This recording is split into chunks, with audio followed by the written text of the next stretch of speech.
Aujourd'hui, on va faire un point macro. Donc, on est le dimanche 31 août. On va voir donc ce qui s'est passé donc cette semaine en statistiques éco et également donc voir les statistiques éco de la semaine prochaine. Donc, avant cela, donc on a lancé donc un Discord de la chaîne. N'hésitez pas à nous rejoindre. Le lien est en description.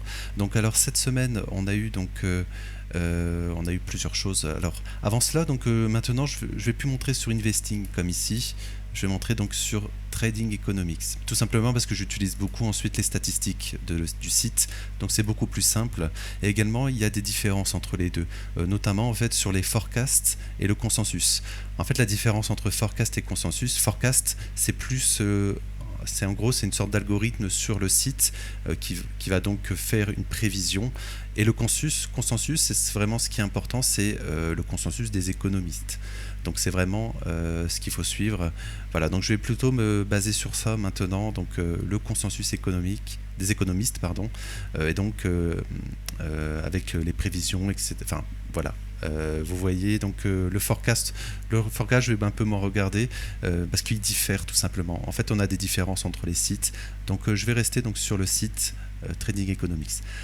Donc on avait vu donc cette semaine on a eu donc les chiffres du PIB.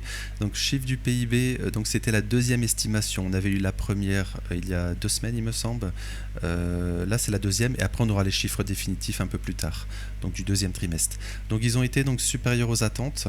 Alors je voulais revenir dessus parce que dans une autre vidéo en fait, quand je parlais du PIB aux US, donc je parlais que donc les importations donc augmentaient.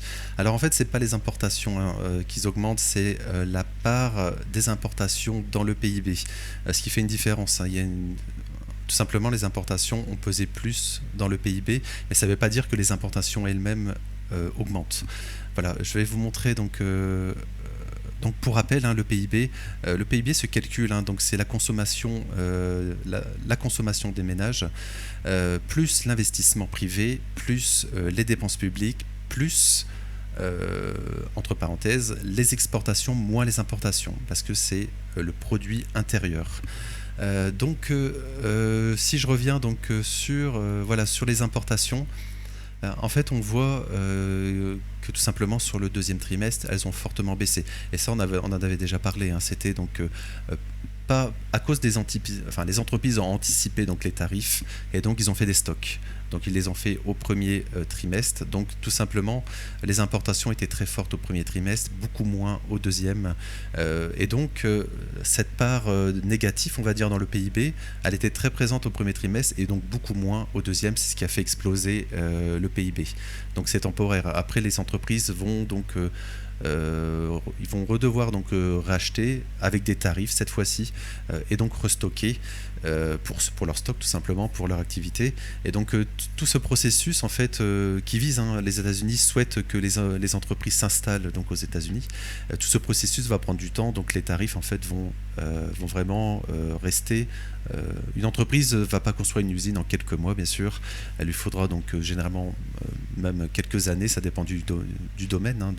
On le voit avec Nvidia ou autre, ou Samsung qui fait des usines actuellement. Voilà, c'est sur plusieurs années. Voilà, donc c'est assez long.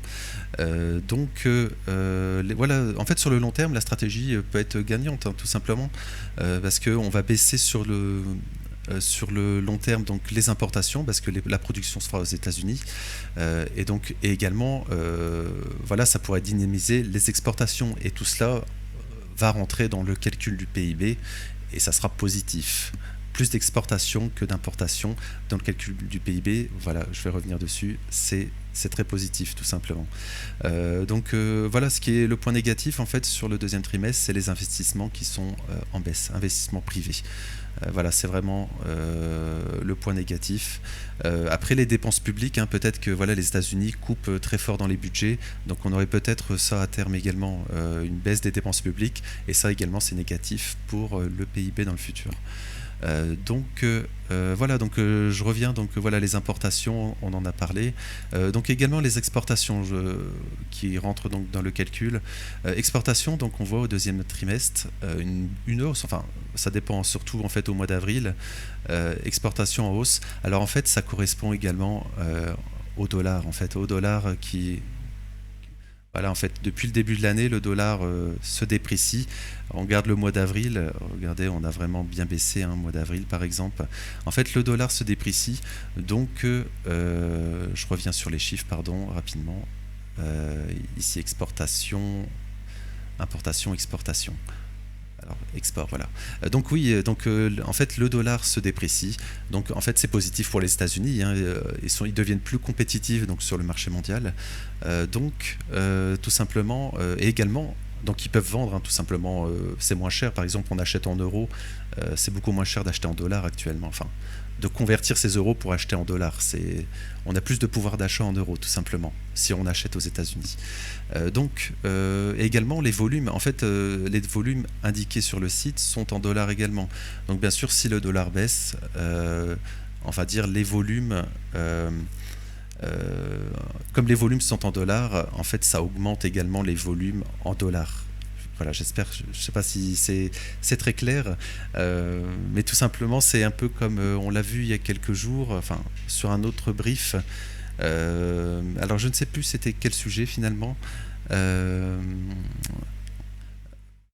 Je pense que c'était sur la globale liquidité. J'avais fait une vidéo dessus sur la globale M2, donc l'ensemble des liquidités. Donc on fait souvent le parallèle que plus les liquidités augmentent, plus les marchés vont monter. Mais tout simplement, les liquidités sont calculées en dollars et le monde n'est pas centré sur le dollar. En Europe, en échange en euros, par exemple en francs suisses, en yens japonais, en Japon, etc. Enfin, même dans les échanges internationaux. Et donc forcément, si le dollar baisse, en fait, le volume, donc la globale liquidité, les liquidités globales vont augmenter de facto. C'est totalement logique. Voilà, donc il faut faire attention à ce genre de raccourcis. C'est pour ça que je fais des vidéos macro. Voilà, je l'ai également pas dit, mais lundi on sera férié aux États-Unis, hein. Donc il n'y aura pas de stat éco, mais on y reviendra. Voilà, dans quelques minutes. Voilà, donc je vais terminer donc sur le point ici, hein, du PIB pour pas faire une vidéo trop longue parce qu'il y a d'autres choses à voir. Donc on le voit, hein, ici, la part donc au premier trimestre, on était à part des importations dans le PIB, on était à moins 4,66 et là voilà, tout simplement on est à 5,18. C'est vraiment ce qui a fait le PIB fortement en hausse ce deuxième trimestre. Je vais y arriver. Donc voilà, je vais enchaîner. On va enchaîner. Donc on avait vu cela et on avait vu également donc le corps PCE. Donc corps PCE, hein, il n'y a pas eu de surprise en fait. J'avais parlé qu'on pourrait avoir peut-être une bonne surprise. En fait, on a eu donc on va dire une baisse, mais c'était sur l'index PCE Price Index. On a eu une petite baisse, hein, mieux qu'attendu. Enfin, exactement comme attendu, mais mieux que le mois précédent, parce qu'on attendait 0,303 ici 0,303, voilà, comme le mois précédent. Donc c'est exactement, ça correspond exactement au consensus. Mais voilà, ce que je disais tout simplement, parce que en janvier et mai par exemple, le PPI donc était en forte hausse, et donc le CPE en février et en juin était en hausse également par rapport au mois précédent, parce que les prix à la production ont un mois d'avance environ sur ce que les consommateurs payent. Donc ça veut dire, donc voilà, on pouvait spéculer justement, c'était ma théorie finalement. En juin, on avait une baisse des prix de la production par rapport à mai. Ça voudrait dire qu'en juillet, on aurait eu peut-être une baisse aussi. Mais en fait, on a eu donc un consensus, donc on est resté stable par rapport au mois précédent. En fait, ça pourrait peut-être dire peut-être qu'en fin de mois, par exemple, parce qu'on a vraiment une forte hausse en juillet des prix de la production, vraiment. Donc, ça voudrait dire que théoriquement, hein, le prochain CPE, corps PCE, et même corps CPI, hein, enfin CPI, seront probablement en hausse, hein. Ça voudrait dire que les tarifs créent de l'inflation, hein, sur les prix à la production, et ils seront répercutés. En fait, il y a deux choix, j'en ai déjà parlé, mais c'est soit les entreprises baissent leurs marges, ce qui n'est pas positif, hein, pour les bénéfices, et donc pour les bénéfices d'entreprise, et donc pour le S&P, hein, qui est vraiment... voilà, c'est vraiment ce que les investisseurs regardent. Voilà, si les entreprises baissent leur marge, c'est pas positif, c'est bien sûr pas positif. Et également, s'ils répercutent les prix des tarifs sur leurs produits, tout simplement, donc créer de l'inflation. Voilà, donc il faudra surveiller cela. Mais pour le moment, les prix à la production donc, sont en hausse. Voilà pour juillet, et donc on verra en août ce qui va se passer. Mais pour le moment, la semaine prochaine, c'est pas ce qui est important. Donc voilà, je vais donc enchaîner. On va enchaîner, voilà, next week ici. Donc donc je l'ai dit, un lundi férié aux États-Unis. Donc c'est la fête du travail, on va dire, de là-bas. Donc on a donc le PMI, enfin le PMI, ISM PMI. Donc j'en avais parlé également il y a quelques semaines. Je voulais revenir dessus parce que tout simplement il y a deux PMI. En fait, il y a celui-ci, ça c'est les chiffres définitifs, officiels, et il y a également le flash. Et en fait, le flash, on l'a eu il y a une ou 2 semaines, il y a 2 semaines je pense. On l'avait eu, et donc on avait eu une forte hausse. Si vous vous souvenez, j'avais sorti donc le graphique sur TradingView, donc sur le S&P ici.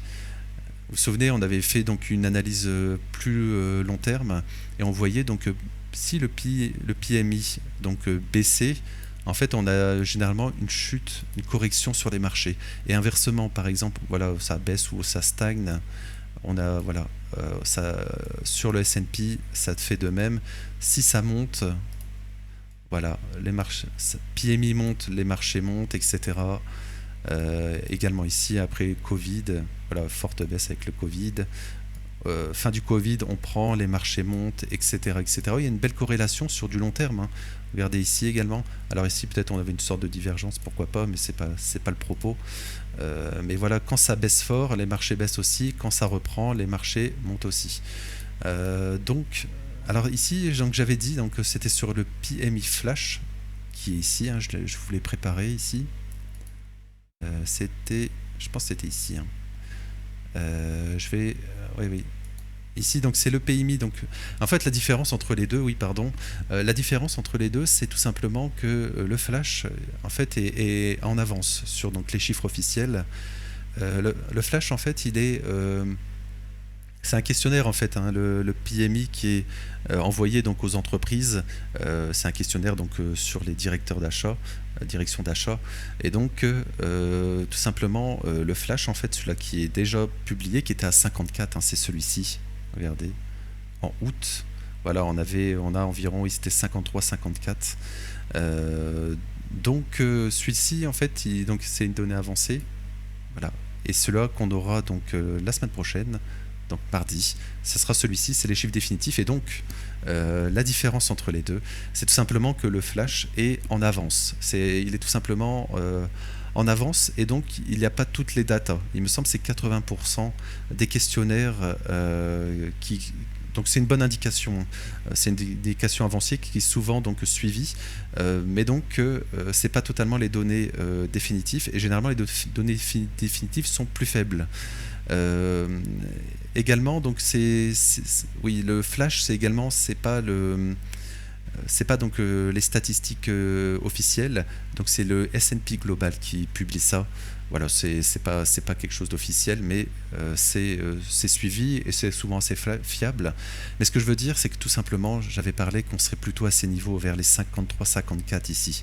Vous vous souvenez qu'on aurait ça? En fait, c'est pas tout à fait correct. Tout simplement parce que TradingView donne en fait cette statistique qui sont les statistiques officielles. Et donc on sera plutôt selon le forecast ici. Voilà, je vais vous le mettre ici. En fait, je vais plutôt utiliser le mot consensus pour pas qu'on se perde. Donc dans le consensus donc, des économistes, c'est 48,6, et le mois précédent on était à 48. En dessous de 50, généralement ça veut dire que c'est négatif, on va dire, et au-dessus c'est positif. En gros, c'est un indice, donc Plus on est au-dessus de 50, plus c'est positif. Et quand on est en dessous de 50, comme ici, c'est négatif. Donc là, actuellement, on est en dessous de 50. On a été en janvier à 50. Hein. Voilà, je suis pas très précis, mais c'est en gros, oui, c'est assez correct finalement. Donc en fait, on ne sera pas ici, on sera plutôt en fait ici. Voilà, vers les 48, on va dire. En fait, on sera un peu ces niveaux finalement. Les niveaux donc de juin. Voilà, donc c'était pour clarifier le propos parce que j'ai vu en fait sur d'autres chaînes par exemple, voilà qu'il y avait ce lien entre les deux, mais tout le monde prend en fait le flash et c'est pas correct prendre le flash. En fait, en le comparant au graphique de TradingView ici. Voilà, en fait, on sera plutôt quelque chose comme ça. Alors, ce qui est intéressant, c'est qu'on diverge hein, entre, regardez, le PMI baisse par rapport à ces sommets, mais les marchés s'en fichent et montent. Donc on a une divergence, donc je ne sais pas qui ment, est-ce qu'on est sur une divergence comme ça? Et donc ça veut dire que les marchés vont retracer, peut-être pas comme ça, hein, c'est juste un exemple, ou soit en fait on a du jus pour aller beaucoup plus haut sur les marchés. Voilà, c'est un des deux. Pour le moment, bah, on attend 48,6, donc en dessous des 50 de l'indice. Voilà, donc je vais enchaîner. On a donc mercredi les offres d'emploi. Donc on attend donc une amélioration hein, par rapport au mois précédent, donc très léger, on va dire on stagne. Donc voilà, la quantité on va dire d'offres d'emploi aux États-Unis. Je ne vais pas m'attarder dessus hein, parce que vendredi il y aura quelque chose de plus important. Donc on aura donc justement jeudi, on aura donc les exportations, importations. Donc c'est ce que je vous ai montré juste avant hein, dans le calcul du PIB. Donc ça sera du mois de juillet. Donc ça sera peut-être intéressant pour en reparler, pourquoi pas. Et on a également le PMI, mais services. Voilà. Le mardi, c'était donc les biens et donc les services. Alors souvent, c'est les biens qui sont suivis. Finalement, c'est plus de l'industrie, alors que ça pèse beaucoup moins dans le PIB, par exemple. Hein.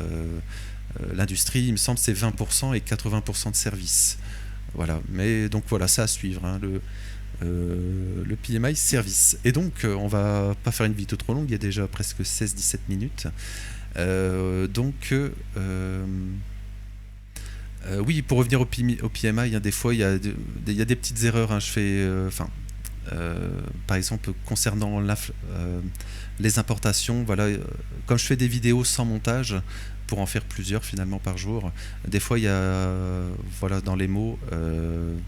il peut avoir par exemple ici, hein, les importations en hausse, donc c'était donc la part des importations dans le PIB. Voilà, donc excusez-moi, je vais faire plus attention, mais c'est important donc d'être précis. Voilà, on va terminer donc par vendredi. Très important vendredi parce qu'on aura donc finalement le NFP de août et le taux de chômage. Donc ça sera vraiment très important. NFP, si vous vous souvenez, alors ça je vais supprimer. Voilà, on va supprimer ça, hein. Voilà, ça aussi. Donc NFP, voilà. NFP ici, taux de chômage, on va les ouvrir. En fait, le NFP, si vous vous souvenez, donc, en fait, le mois passé, on avait donc un consensus, c'était 110 000 sur le NFP, on attendait donc 110 000. On a eu donc 73 donc en baisse, mais surtout on avait une correction. On avait une correction donc sur mai et juin. En fait, on était aux alentours des 120 000 sur les deux et on est baissé à 119 et 114. On avait, il me semble, de mémoire moins 230 000. Une vraie correction. Et donc c'est pour ça que également Jérôme Powell, hein, vendredi passé, il a donc parlé que le marché de l'emploi ralentissait et donc il ouvrait la porte à une baisse des taux. Au passage, la baisse des taux, justement, les probabilités, on peut rapidement aller dessus. Alors, il faut que ça s'ouvre, les probabilités ici, voilà. Donc on price toujours hein, une baisse des taux en septembre, hein, vraiment 86% de chance. Également une en octobre. Alors, ça rame un petit peu, voilà. Voilà, deux baisses des taux en octobre, enfin, en octobre, pardon, deux baisses des taux. Et également, donc, pour le moment, à décembre, on price toujours deux baisses des taux, ce qui est dans les objectifs de la Fed, c'est ce que veut faire la Fed. Alors, s'il y a de l'inflation avec le PPI, etc., qui augmente, on n'aura pas hein, de baisse des taux.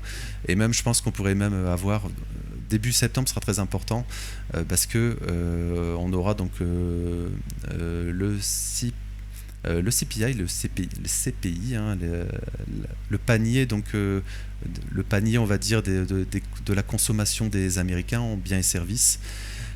Donc ça serait une indication, et si le PPI donc augmente, hein, on l'a vu, normalement ça devra se répercuter donc sur le CPI et le CPE, corps CPI aussi, hein. Voilà, donc il faudra faire très attention à cela.